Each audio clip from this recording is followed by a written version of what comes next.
على سيد المرسلين وعلى آله وصحبه أجمعين. أشهد أن لا إله إلا الله وحده لا شريك له وأشهد أن محمدا عبده ورسوله أما بعد.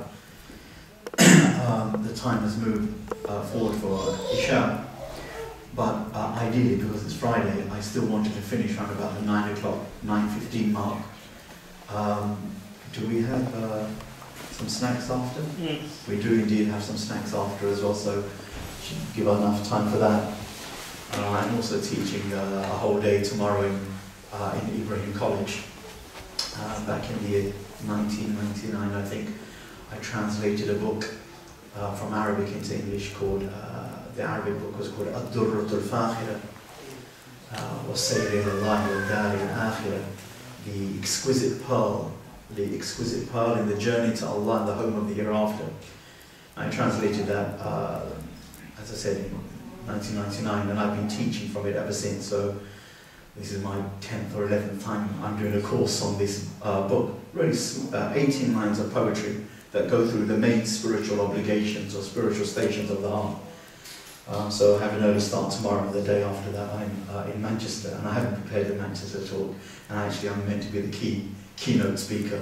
I'm thinking, oh, mashallah, alhamdulillah. So before we kick off the question and answers, I thought a little reminder could be simply this, that Allah subhanahu wa ta'ala says, أعوذ بالله من الشيطان الرجيم يا أيها الذين آمنوا اذكروا الله ذكرا كثيرا. O you who believe, remember Allah and remember Him abundantly. In the Quran, there are many verses which instruct us towards the remembrance of the dhikr of Allah subhanahu wa ta'ala. And as a number of our scholars and imams of the past have pointed out, very often when Allah Jalla wa Ala mentions the command or the instruction for dhikr, He doesn't just say, O believers, do dhikr, but quite often He adds to it kathira, kathra, bil kathra, to do it a lot, regularly, abundantly. And so if you were to work through some of the verses of the Quran which speak specifically about dhikr of Allah, the remembrance of Allah, more often than not you'll find it being emphasized with the idea of kathra, to increase and to do it abundantly. This is one example. Ya ayyuhalladhina amanu dhkurullaha, O you who believe, make dhikr of Allah, dhikran kathira, doing so abundantly. Imam Ibn Taymiyyah rahmatullah alayhi, in more than one place in his writing, says that the whole purpose of religious obligations, praying and fasting and so on and so forth, is actually for the heart to be in a state of dhikr of Allah, the remembrance of Allah. And he shows this by bringing the verse of the Quran, وَأَقِيمُوا الصَّلَاةَ لِذِكْرِ. Salah, which is the greatest act of worship anyone could do after the Shahada, the second pillar of Islam. Allah subhanahu wa ta'ala is telling us in this verse, وَأَقِيمُوا الصَّلَاةَ, establish a prayer, li, and the lam here is the lam of ta'leel. It's telling you the reason why. The lam, they say lam ta'leel, the lam which tells you why, the letter lam, li dhikri, for my remembrance. And so Ibn Taymiyyah says, if that's the case about prayer, and that the goal and the rule, the spirit and the goal of prayer is the remembrance of Allah, then likewise it applies to the rest of the acts of worship. And even when we take that term taqwa, piety, God consciousness, guarding against the anger of God, guarding against sin and transgression, the whole idea of taqwa is related to remembering Allah subhanahu wa ta'ala. One of the Shafi scholars, I can't remember if it's Sultan al-Ulama Al-Izz ibn Abdul Salam rahmatul alayh, or if it's Ibn Salah, but Al-Izz ibn Abdul Salam rahmatul alayh, who is given that laqab Sultan al-Ulama, the crown of the scholars, or Ibn Salah, who was at the same time another great Shafi'i, faqih and muhaddith. One of the two said that actually this verse, Ya ayyuhalladhina amanu dhkurullaha dhikran kathira, O you who believe, remember Allah and remember Him abundantly, can be fulfilled if a person does two things. They don't express it in my words, I'm making them a form. They say if a person makes the regular du'as after the Fard Salah, and you've got a chart here of some of the main du'as. There are more du'as, but this is certainly some of the main key dhikrs that the Prophet did after prayers. So if you, many people learn it when we're young, but many people don't. So encourage people to learn them. And one of the ways that they can learn it is not just when they're in the masjid. Many of you encourage people to take a mobile thing of it, and so that they have it on their picture on their phone, and they can just memorize some of these things, so that after the prayer we can sit for a little while. There is this new habit of people. It didn't start very long ago. It's only been around for less than 20 years, which is the habit of, it is true, as I've said before, that there is a difference between the scholars of whether after the Fard prayer, the Imam should make a collective dua for the congregation. And it is true that for most of Islam's history, most of the scholars approved of it in some form or fashion. I won't say sunnah, but they approved of it in some form or fashion. A small group of scholars throughout history took the more rigid stance that one shouldn't make this dua congregationally after the Fard prayer, unless there is a reason, a need, but it shouldn't become a habit, and they have their reasons why as well. It's a valid position. But what's happened is, some people think that those of the Imams that do this, and it's been the majority opinion of doing it, there's some kind of deviance. This has nothing to do with deviancy. This has nothing to do with Ahlul Sunnah and Ahlul Bid'ah, the true rightly guided people and the misguided Muslims. This is simply to do with a difference of opinion. But my point being is, what some people have done, unfortunately, is thrown out the baby and the bathwater. So they've somehow convinced themselves, and we won't go into how or why, that one shouldn't make a congregational dua after the Fard prayer with the Imam. So what they do is they don't make any dua at all, and they hardly make any dhikr at all. So as soon as the salams are done, up they get and out they leave. That's not the sunnah at all. The sunnah is there to make your personal dua. The sunnah is there to make some dhikr after the prayer. To sit in your place of prayer, making that personal connection with Allah subhanahu wa ta'ala in a way that maybe hasn't been done in the Fard prayer, because maybe the Imam is reciting, for example. So Ibn Salah or Al-Izz ibn Abdul Salam, rahimahullah, they say that one who is regular in making the dhikrs after the Fard prayer, and secondly, is regular in making dhikr in the situational du'as. What do I mean by situational du'as? Well, there is a dhikr or a du'a when the Prophet ﷺ taught us in the Sahih Sunnah, when leaving the house, when entering the house, when coming into the masjid, when leaving the masjid, when going into the toilet, or as we're going into the toilet, not when we're actually in there, and when we've left the toilet, when we start eating, when we finish eating, when husband and wife come together as husband and wife, when wearing some new clothes, when looking in the mirror, when riding a means of transport like a car. The Prophet ﷺ has taught us, and quite often they're short dhikrs for these occasions, and the maqsad, the idea behind it, is that we don't just glorify Allah and extol His blessed name in the masjid. We don't just have a special place of remembering Allah, and outside of that special place we don't really remember Allah, nor are we encouraged.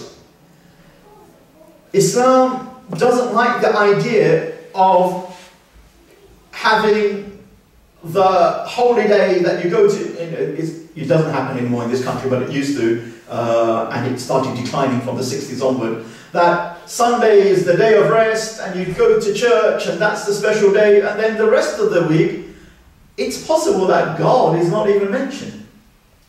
So in order to avoid that, making God, na'udhu billah min dhalik, like part-time, the Prophet ﷺ taught us that, look, in every occasion of your life, adorn that occasion with the remembrance of Allah subhanahu wa ta'ala, so that the heart is trained and nurtured into, one, remembering Allah, two, finding it more natural to remember Allah, three, so that there will come a time whereby even without trying, almost as easy as breathing, the heart remembers Allah.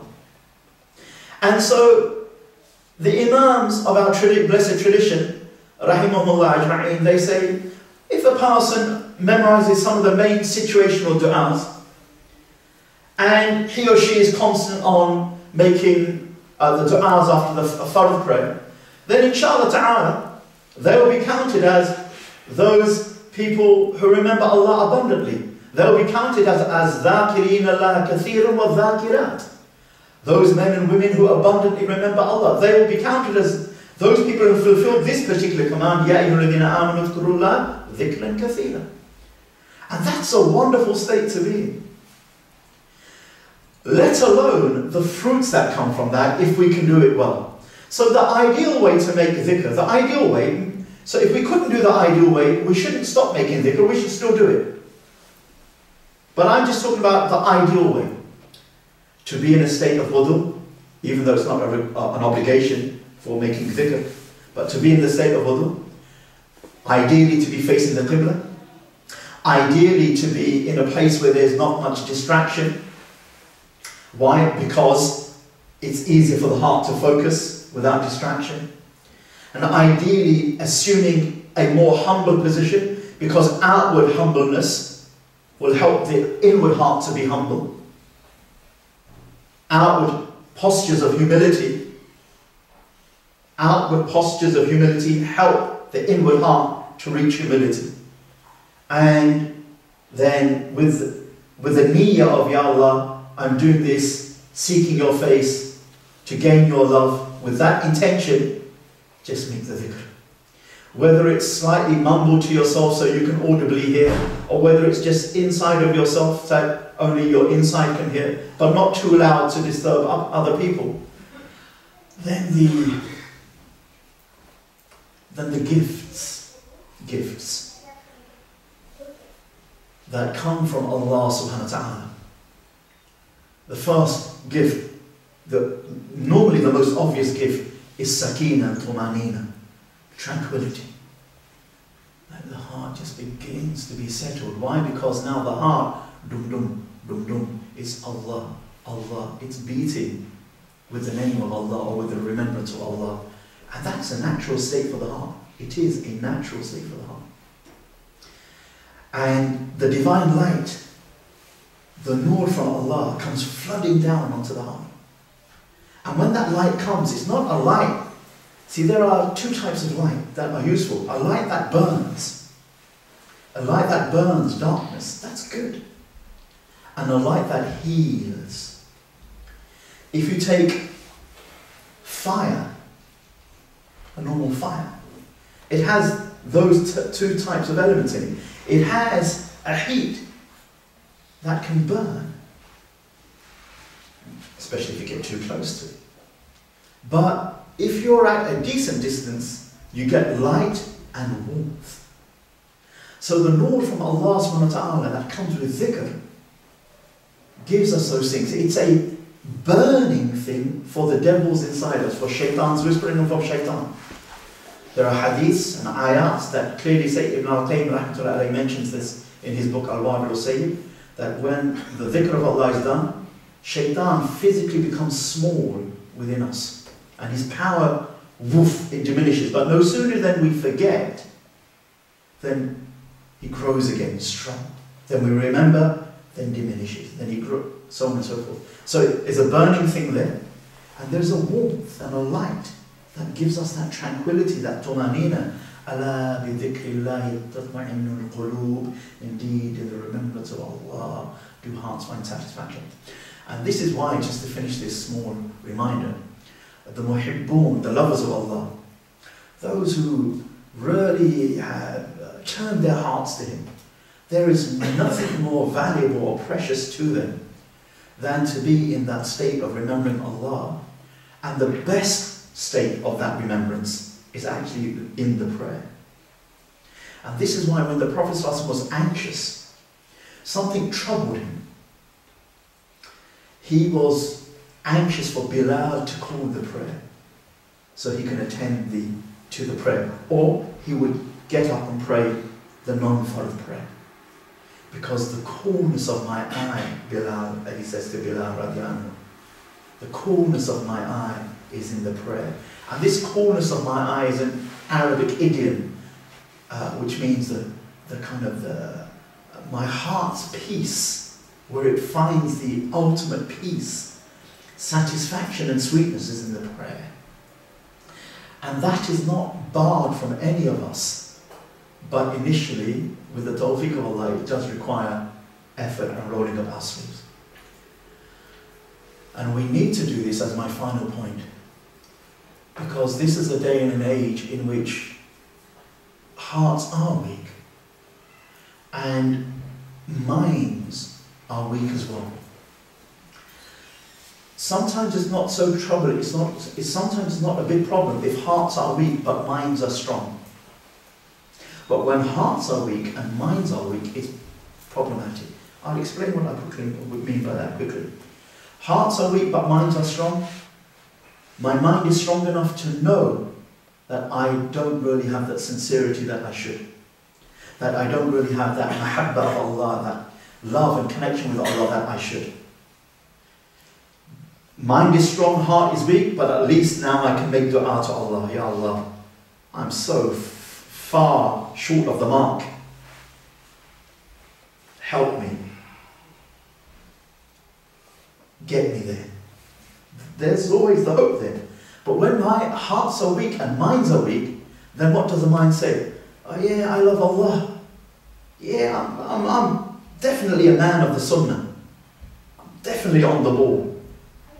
And yeah, okay, I have one or two faults, but by and large, I'm the real deal.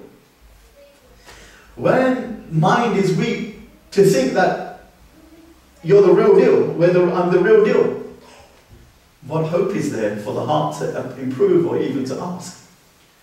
And today we have a type of teaching of religion, of deen, which is almost telling us these things. Yeah, you're the real deal.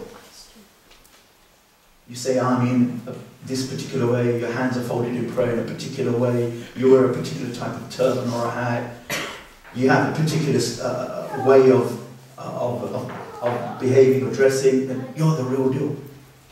SubhanAllah. It's a brave man or a brave woman who could put their hand up and say, I'm the real deal.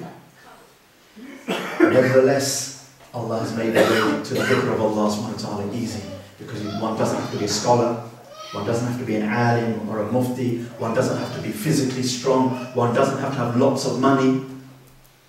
One just has to have a heart that yearns and a heart that seeks Allah Jalla wa Ala. We ask Allah Jalla wa Ala that He make us people of dhikr.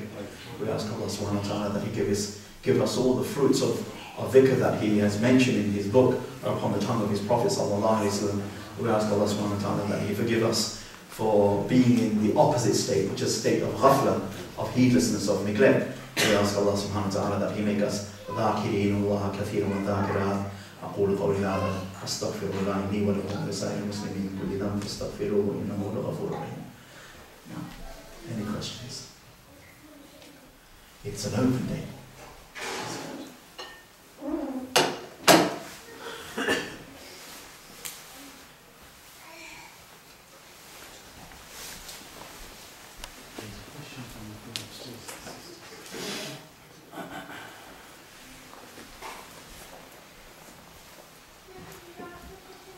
How is the sun hurt by the eclipses or the eclipse? Allah, I'm not quite sure where the hurt bit comes from, though I vaguely recall a hadith mentioning something about the sun and eclipse, but I can't remember that, so Allah. What I do recall is that the Prophet said, don't take the eclipse as an omen. These natural phenomena that Allah sets in creation, don't take them as omens. Oh, the eclipse happened, therefore something is bad. Because in the Sahih Hadith, we learn that the Prophet's young son Ibrahim,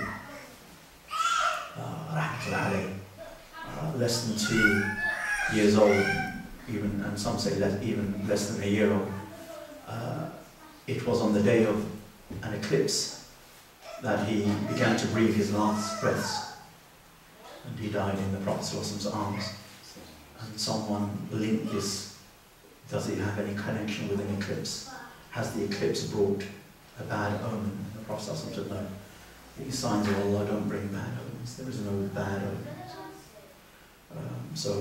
But as regards to this particular question, Wallah, which then reminds me two things. One, alhamdulillah, Hafiz Zia really bigged me up, mashallah. I'm not really a scholar or a mufti, I'm a talib al-ilm now. Some of you, but it's true that I thank Allah, I openly confess my blessings that He's given me almost 20 years or more of sitting with the ulama and studying texts with them. But in the beginning I thought 2 or 3 years and I'll be like the ulama. Then when 2 or 3 years came, I thought 3 or 4 more years and I'll be like the ulama. And after 3 or 4 more years, I realized that, subhanAllah, even if I had another 50 years, I wouldn't really be like the ulama. Okay, because some of the ulama are just, subhanAllah, they're just so... you will only appreciate the depth of knowledge of someone if you yourself have some level. If I don't know anything about cars, which is generally true, and you opened up to me an engine of a Ferrari, you know, a really sophisticated Ferrari or a Lamborghini or whatever, or an engine of a Rolls Royce, and you open up the engine of a Skoda, right, or a Mini Cooper, and I couldn't tell the difference. If one looks shiny and the other one, if the Skoda one looks shiny and the Rolls Royce is a little bit dirty, I'll probably think, oh, this is the better engine. Why? Because the jahal, the ignorance of this field of technology, of engine technology of cars, and it's a great science, okay, it's beyond me. So to me, one looks the same as the other. I couldn't tell the great distinction between a Rolls-Royce engine or a Ferrari engine and the engine of others. Well, that's what happens with us and the ulama. But if Allah blesses with some level of deep, good understanding, one begins to appreciate the ulama even more. So 25 years ago I used to say, mashallah, the 4 imams, mashallah, rahmatullah, radiyallahu anhum ajma'een.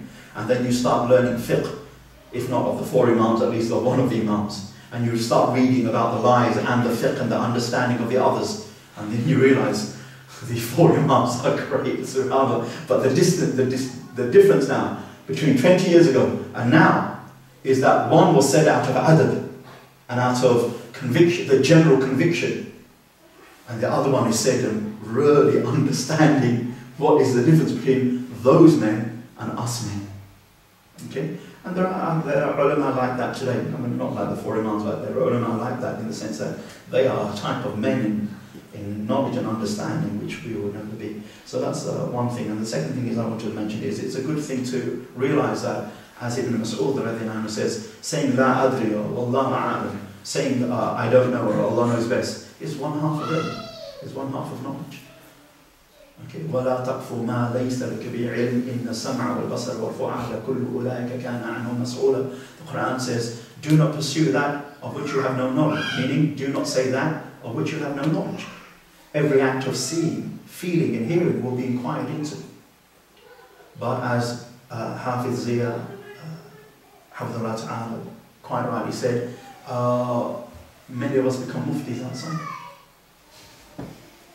And I'm not against, and religion isn't against conveying a fatwa from a reliable mufti to someone, as long as we convey it accurately, in context, and without imposing it on someone. So look, no, I heard a mufti say this, end of. Not, this is the solution, because the question that the mufti answered may be very different than the situation of this person. But I heard a mufti say this. That's fine, we may be excused for that. But to say, well, this is the fatwa, who gave us the authority? So we need to gain one half of knowledge and keep this la adri, wallahu alam, Allah knows best on our tongues. This is more pious and more pleasing to Allah than giving an answer. Okay? Than giving an answer. Now, you mentioned to read Quran, actually read the meaning and contemplate. In today's khutbah, yeah? Yeah. So when we read, everyone has a different level of knowledge and understanding. To what degree can we actually take away from after reading the ayats of the... This is a question which poses a bit of difficulty today, in this day and age, in which egos are big and whims and desires are followed very strongly. Because on the one hand, the Quran came down as a book to be read, understood, reflected upon and understood, and then followed through. It wasn't a book that came just to be recited without meaning or understanding. No Muslim will disagree with this part of my answer. And yet, on the other hand, the Quran has severe warnings about giving fatwas and religious rulings and religious answers without knowledge, inventing opinions and making your own tafsir. In the hadiths in the Sunan of Abu Dawud and the Sunan of Tirmidhi, there are some weaknesses in it, but generally, collectively, these hadiths are either sahih in themselves or sahih in their ma'na, in their meaning, in which we find the hadith which states, whoever interprets the Quran according to his own opinion, even if he is right, فَلْيَتَبَوَّ مَقْعَدَهُ مِنَ النَّارِ, let him take his seat in the fire of hell. Whoever interprets the Quran according to his own opinion, even if he is right, even if he is correct, let him take his seat in the fire of hell. Because what counts is not whether you're correct or you're wrong. What counts is, are you qualified and competent to interpret the Quran and bring out religious rulings. So on the one hand, we have the nature of the Quran is a book revealed to be recited and understood and reflected upon and carried out in its actions. And on the other hand, the same book gives us severe warnings of those who interpret the Quran by themselves. Therefore, it is very important that we strike a balance between those who say, oh, the Quran is the easiest book in the world for all of mankind, true. And therefore, look, it's easy, you just get a nice simple modern Arabic dictionary and you work through the Arabic dictionary in the Quran, you make up your own. Because the Quran came to be understood. So this is like Ali radiallahu anhu saying, this is like when some deviant Muslims were saying to Ali something and they would throw some Quranic verse at him, he would say, Kalimatul Haq, this is a word of truth used for something false. So to say that the Quran is a book for whole of mankind and a book of guidance is Kalimatul Haq, no one can deny. But then to say the next bit, that well, I can just get a modern Arab dictionary and then work my way through the Quran and I don't need any scholars or whatever, this is false. But yet on the other hand, we want to flee from those who say, don't read Quran, it will misguide you. Hudan lil muttaqeen, and then misguide you. What some of the scholars, when they say this, or when they used to say this, what they actually meant is that, look, the unlearned, if they attempt to understand the Quran, will end up deviating themselves and deviating others, and this has happened in our history too many times.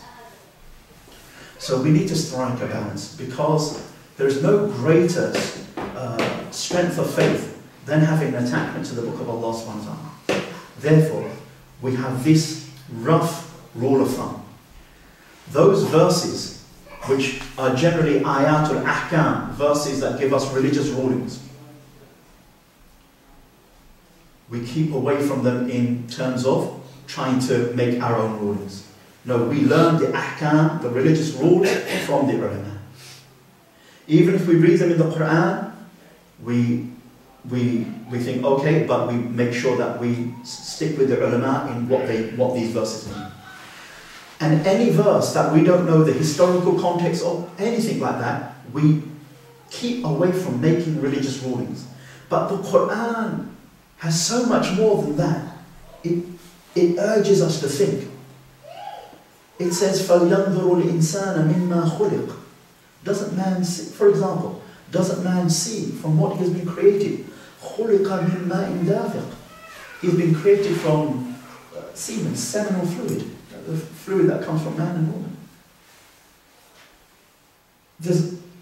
Maybe there is a religious ruling in there, but I'm not aware of it. But these are verses that I can think, oh, what does man come from? Look, Allah has told me of my lowly origins. If it got on my clothes, wash it off, right? If the husband and wife came together after that act where that fluid came out, a full bath is required, a ghusl is required for both.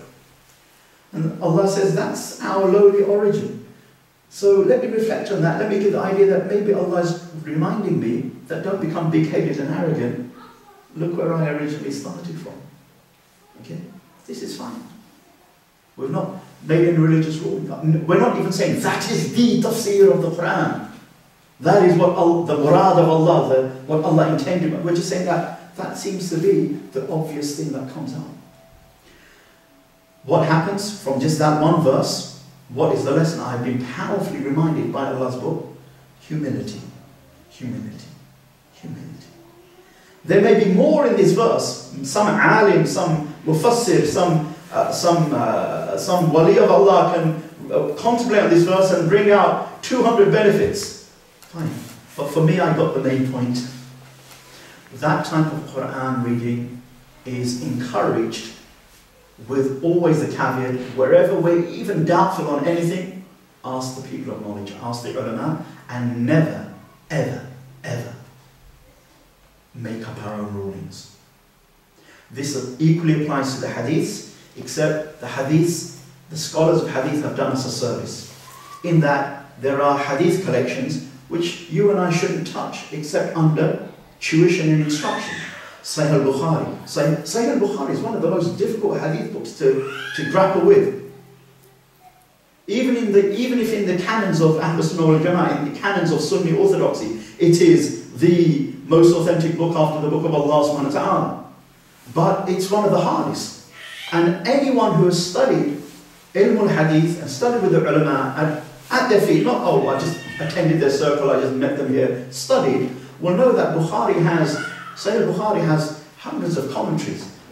Not all of them are in modern print, but hundreds of commentaries, and there are nearly as many commentaries on the chapter headings of Bukhari, the abwab of Bukhari, than there are on the actual hadith of Bukhari.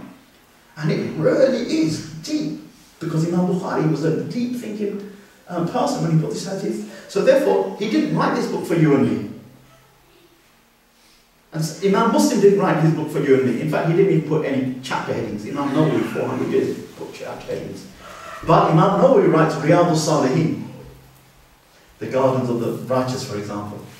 And other scholars before him and after him have collected hadiths which were compiled so that not just scholars but lay people, the Amat al-Nas, can benefit. Those are the types of hadith books we should access. In English, for example, we have Riyadh al-Salihin translated in English at various levels of translation, but a very small, slim, beautiful collection of hadith is Zad al-Talibin, by one of the Indian scholars, whose name I can't remember, but Zad al-Talibin, the provision of the seekers, is a book that White Thread Publication has beautifully translated, slim volume, available in most bookshops, as they say.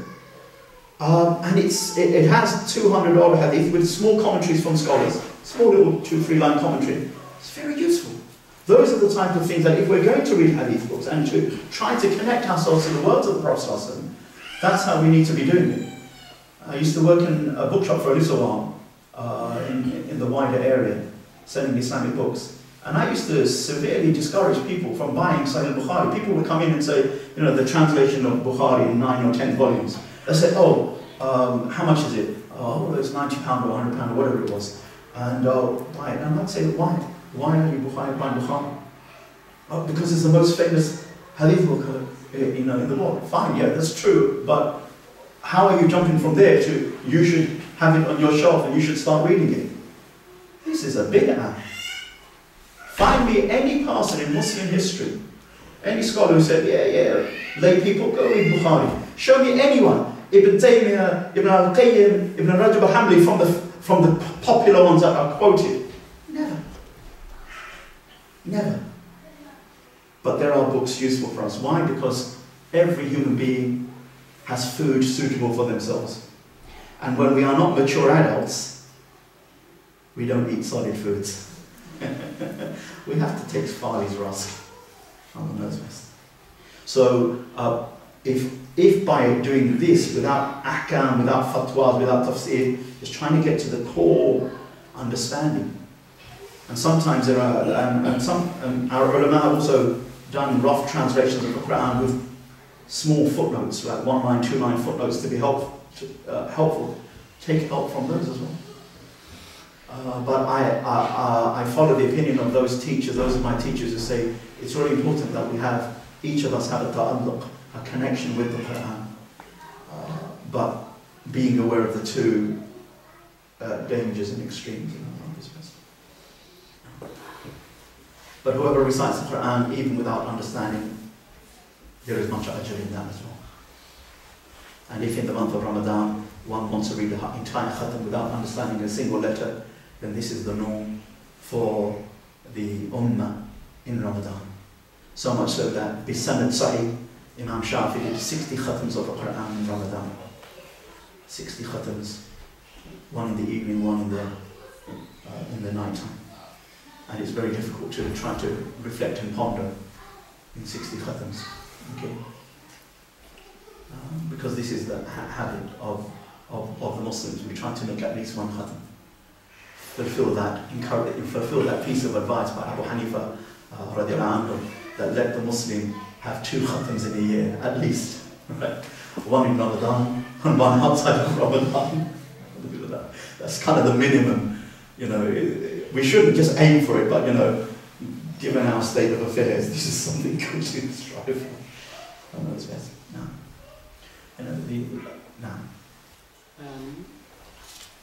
Do we have to, when we read Salatul Khusuf, do we have to see the eclipse by our eyes outside the masjid, or we can pray inside the masjid?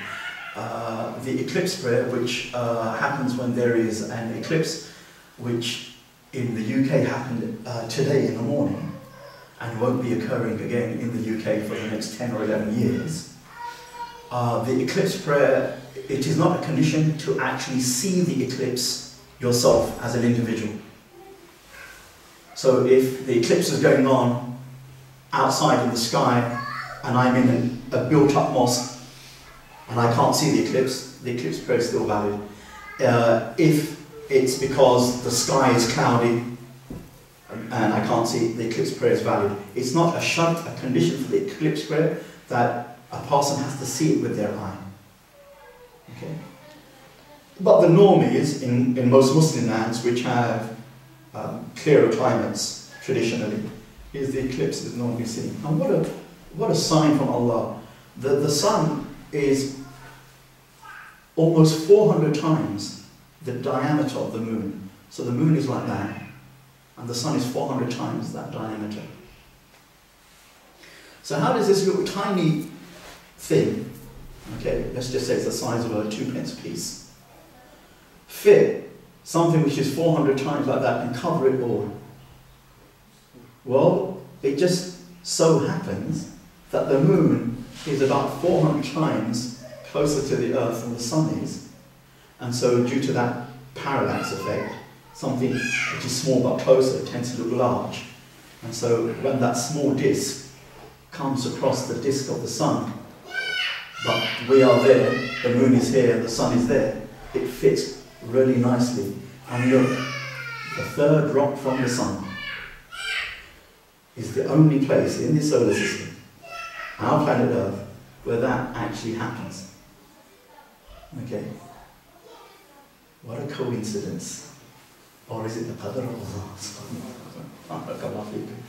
So these are the type of reflections that we say, subhanAllah. And so we can now actually have these wondrous events that just really astound the mind. And, you know, if we could have seen it proper, it's really... I remember in 1986, when I started my degree in astrophysics in Preston, it was the year that Halley's Comet was coming around to be visible to the Earth. Once every 76 years, it does its round in our solar system. And we became the main observatory in the UK, the observatory of the university, Preston University, to actually track the comet. And ever since I was young, you know, I always wanted to see a comet. And then now in university, we had one of the large telescopes in the country, and we had the permission to track the comet and be the first people. And just forget about how small the comet looked, because it's so many hundreds, thousands of miles away, it's a very small thing from Earth. But just the sense of awe that it creates. What a believer should do is take that sense of awe and just connect it to Allah. SubhanAllah. And there are so many, one doesn't have to wait every 76 years. Every second of the day, on God's beautiful earth, there are these phenomena happening, which is my point in the khutbah, in the Sahih Hadith, in the Mu'jam of Tabarani, where the Hadith says, "Tafakkuru fi ala'illah, wa la tafakkuru fillah." Reflect upon the creation of God. Don't reflect upon God. So no, it's not a condition. Can I just ask, do you know non-believers, okay, and I'm talking about like a few hundred years ago, when Islam wasn't really accessible to certain people, what would happen to those people? And I don't mean they hear about it and they don't do anything.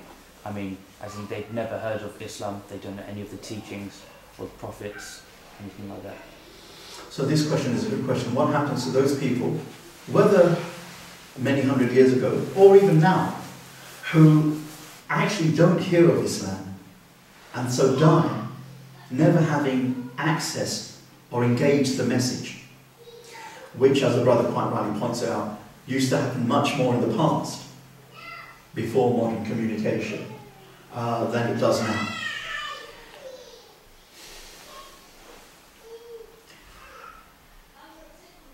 I'd like you to, let's make this the last question, and I'd like you to pay attention, because it has a few little aqidah subtleties.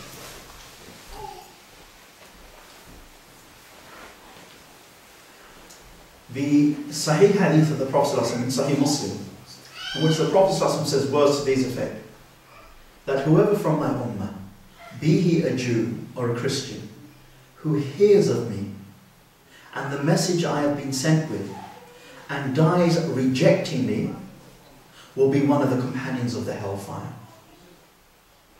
A Jew or a Christian who hears of me and the message which I have been sent with, and dies rejecting it, will be one of the companions of the hellfire. So the question then comes up, what if they die not hearing about the Prophet ﷺ or his message? Most theologians, most scholars of Aqidah, classically, have pointed to the verse in the Quran, وَمَا كُنَّا مُعَذِّبِينَ حَتَّى نَبْعَثَ رَسُولًا. وَمَا كُنَّا مُعَذِّبِينَ حَتَّى نَبْعَثَ رَسُولًا. Never do we punish a people until we send to them a messenger. So one group of our scholars say that if a person hasn't received the message, he will be or she will be one of those people excused in the hereafter. In this world, because they have not said the Shahada, because they have not declared the Islam, they are non-Muslims, kafirs, and the rules of kafirs applies to them. They're not buried in our graveyard, we don't inherit from them, so on and so forth. And in the hereafter, Allah most merciful will either accept their excuse or not. And there will be some who will be excused and others won't. That's a very well-established opinion based upon this verse of the Quran. It also happens to be the one that has the most scope of rahmah in it. There is another opinion of the scholars of Aqidah, of Usul al-Din, Ilm al-Kalam, that say that no, we will tweak it a little bit. And a lot of the classical Hanafi scholars have taken this opinion, which is that it is true that never do we punish a people until we send to them a messenger. But if a person was given the chance in this life to even, it comes into his mind, who created me? How did I get here? How did the universe come into being? How did this planet come about? For everything that is created, there must be a creator. And this question comes into their hearts, their minds, and they try to brush it aside. They try to suppress it so that they don't have to think about the answer or the consequences. Then they are not excused. They haven't rejected. They haven't made takdeeb. They haven't belied the message. They haven't rejected the message. But they haven't followed through the natural consequence of their fitrah. So one group of scholars say, those type of people will not come under the first category of people who are excused. Wallah, the truth is between that and that. So either the first opinion is correct, that even these type of people will be excused, or the second opinion is correct, that some people will be excused but not these type of people.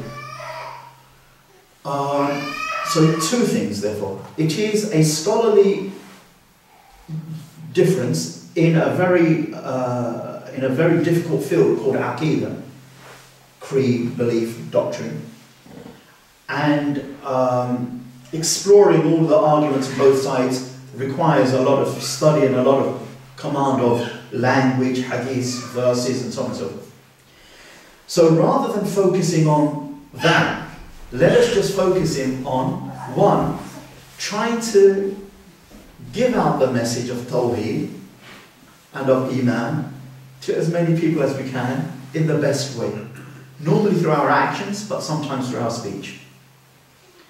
And two, have the absolute yaqeen or conviction that Allah, most just, most merciful, won't wrong anybody in the slightest. Will not wrong anybody in the slightest. So whatever hukum for them happens in the hereafter, that's in the hereafter. We're just concerned with this world, they are a non-Muslim. And the general rule is a non-Muslim ends up in the fire. But there will be exceptions to this because some non-Muslims will have an excuse. Imam Ibn Kathir, just to finish this mas'ala aqadiyya, this aqidah issue, Imam Ibn Kathir and others, Imam al-Baghawi, mention in their tafsir some hadiths that if they are sound, if they are solidly authentic, then this gives us perhaps even a clearer answer. But the reality is these hadiths that I'm going to mention one or two of are differed over by our scholars as to how authentic or not they are. And the hadiths say that on the Day of Judgment, Ibn Kathir certainly considers this authentic. On the Day of Judgment, there'll be people like the deaf person who could never hear the message, the blind person who could never read the message, and a person who died in between the message of two prophets. So Isa alayhi salam, and the message was fading, and the Prophet's message hadn't quite taken off. So in between that time, that period, that fatrah, there are people there who neither caught the message because they came at the tail end and were not close enough to the beginning of the revised message or the renewed message. Then all three of these people and the majnoon, the mad person, will come on the Day of Judgment and present their excuses to Allah subhanahu wa ta'ala. And to cut a long story short, the hadith is quite long, Allah subhanahu wa ta'ala will test them.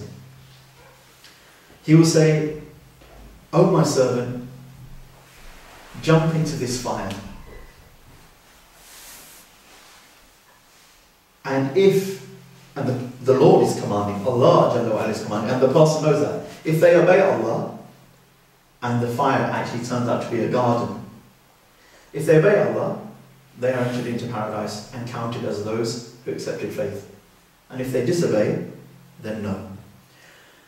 However, the discussion is about how authentic they are and how strong their dalala, their textual indication is, so that it can override the first verse, وَمَا كُنَّا مُعَذِّبِينَ حَتَّى نَبْعَثَ رَسُولًا. So this becomes an issue of strong disagreement and discussion between the Muslim jurists and theologians. And the reason why I went through that a little bit depth is two reasons. One, there is a lot of hope for non-Muslims who haven't heard the message, that there is something, even if scholars differ on exactly what that is, but Allah's mercy will not be absent from such people, and we have no doubt about that whatsoever.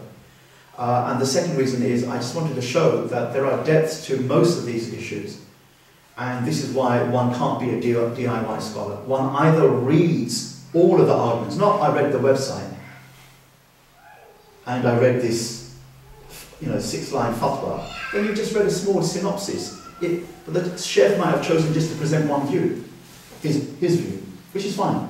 It is not required to present everybody's view. But to know the issue deeply, you'd have to study the source material. And unfortunately, too many people on the internet, unfortunately it happens not just on the internet, but other places. For example, I've gone to the internet and I've quoted Al-Ghazali says in the Ihya al-Ulumuddin, volume 3, page 123. And I've put that in my article. Source, reference, Al-Ghazali, Ihya al-Ulumuddin, volume 3, page 123. But you know what? I didn't even go to it. I didn't go and check it out. I used someone else's references, but yet I write it as if Abu Aaliyah has. That's khiyana, that's treachery. In academic circles, in universities, or even colleges, you would never accept this. Unless you say, look, I'm not a scholar, so everything that I quote is second-hand. So, yes, I have not gone back to the sources, but I trust where I got this from. But no, I'm quoting it as, and then someone says to me, Jazakallah khairan Abu Aaliyah, I say, oh, barakallahu feekum. Giving them the impression that, I did all that. No. Alhamdulillah, my habit has been for almost 20 years to actually go back to source material. So if you go to my website, thehumbleline.com, mashallah, whenever I quote something, you'll always see that not just the name of the book, the author, but the edition that I use, Riyadh Maktaba al-Ma'arif 2002. Whatever, showing you that that is the book that I've actually accessed, either because it's on my bookshelf or it's on someone else's bookshelf that I've accessed. Because there's too much shoddy and pseudo scholarship. It's better to just say, you know what, I'm not an alim, I'm not even an academic. I left schools with no GCSEs. It's not a problem. Have halal earning, do a halal job, do your prayers, make tawbah, serve your parents, have good character. Allah will make you, in the akhirah, Allah will give you a higher place than half of these academics who just became arrogant with their ilm. But don't step into someone else's shoes. Okay, so that's the reason. Otherwise, we have great hope. The only other issue that someone like Al-Ghazali rahmatullahi alayhi mentions, and not many other scholars have mentioned it, but then Al-Ghazali is very unique in our tradition. He says that he asks the question. This is that he died in the year 505 Hijrah. Okay, so many, over 1,000 years ago, he asked this question. Well, what happens if someone hears the message of Islam, but in a distorted way? So actually, it's a distorted message of Islam. So, do they fall under that hadith? Whoever be a Jew or Christian who hears of me and my message and dies rejecting it, and someone hears that, oh, this Prophet Muhammad, he was a murderer, he was a terrorist, he was a this, he was a that, he incited his followers to violence, and they think, I don't think I want to follow that religion. So now they've heard of the Prophet, and they may have heard of, well, Muslims pray and fast, they claim allegiance to an Abrahamic way of life. But along with that, they've heard all of these things, that they allow, that part of their religion is to oppress women and is to kill civilians, and and then they think, oh, then the question Al-Ghazali asks is, have they really heard of the message? Al-Ghazali comes to the conclusion that he feels they really haven't heard the message, they'll be one of those who are excused. What I'm trying to say is, let's just do our part and leave the justice and the mercy of Allah to Allah, because He won't falter. And we will be satisfied. And no human being will ever be able to complain this way or that way, whatever the end judgment is, because Allah is most just, He's also most merciful, and Allah knows best. Just though we should know that there is this difference, so it's not an easy one. So when you find people saying, oh yeah, they're the kuffar, oh yeah, everybody's nice and everyone's going to be in Jannah, we'll be living happily together, whatever, like in Disneyland. It's probably, you don't really want to be listening to people like that at all. Allah knows best. Remember, it's important to know that it's not love of Allah alone that gets us into iman or Jannah. Otherwise, no doubt at all, the Jew loves Allah, the pious Jew, not the secular Zionist Jew. I'm not quite sure who they love, or what they love. The Jew loves Allah, the Christian loves Allah, the Sikh loves Allah, the Rastafarian loves Allah. Forget about how they've misunderstood who Allah is, but that's not enough. That doesn't make them people of iman. It's loving Allah and loving what He is pleased with of the rules, regulations, beliefs and practices. Loving Allah and loving what He is pleased with, that makes a person a Muslim. Okay? If someone says, I love Allah, but I don't love what Allah sends down of revelation and commands and prohibitions, not a Muslim. Not a Muslim. If someone says, I love the commands and prohibitions that come from Allah, but I don't love Allah, that's really, I can't imagine who would say that, but for argument's sake, there is such, not a Muslim. Until this love is coupled with that love, at least in belief, at least in the heart. I might fall short in the practice, but at least in the heart. And if we understand this, then we will understand why Jews and Christians and all these other non-Muslims aren't Muslims, aren't believers, aren't mu'minun or muslimun. Okay? And that doesn't mean that we're talking about inciting violence or enmity, because we want to do the prophetic thing and show the beauty of Islam and beauty of faith and bring them in to share this healing, inshallah. Allah knows best. Let's 9:25, inshallah. Let's call it a day. So we've got some snacks, inshallah. Three things. Hafiz Zia said that his grandfather is, according to his words, at Sakratul Maut, at death's door. So he asked that we make dua, so may Allah subhanahu wa ta'ala grant Hafiz Zia's grandfather shifa and healing, and